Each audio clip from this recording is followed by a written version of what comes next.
Hi all.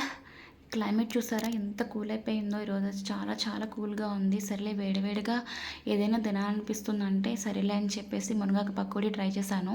దానికి కావాల్సింది ముందుగా ఆనియన్స్, పచ్చిమిర్చి, అల్లం, కొంచెం అందులోకి ఒక కప్ అయితే మునగాకు వేసుకున్నాను. 2 కప్పులైతే శనగపిండి వేసుకున్నాను.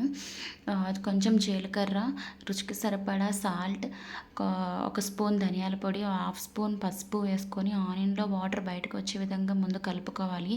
తర్వాత కొంచెం వాటర్ యాడ్ చేసుకొని వీడియోలో చూపిస్తున్న విధంగా ముద్దలా కలుపుకోవాలి. దాన్ని పక్కన పెట్టి ఒక బాండీలో ఆయిల్ వేసుకొని ఆయిల్ హీట్ అయిన తర్వాత మనం కలిపెట్టుకున్న శనగపిండిని కొంచెం కొంచెంగా పకోడీల్లో వేసుకోవాలి. అది బ్రౌనిష్ వచ్చిన తర్వాత తీసేసుకోవడమే. ఎంతో రుచికరమైన ఆరోగ్యకరమైన స్నాక్ అండి. మీరు ట్రై చేయండి. చాలా చాలా టేస్ట్ బాగుంది. దాంతోపాటు అల్లం చాయ్ అయితే పెట్టాను. Like and subscribe.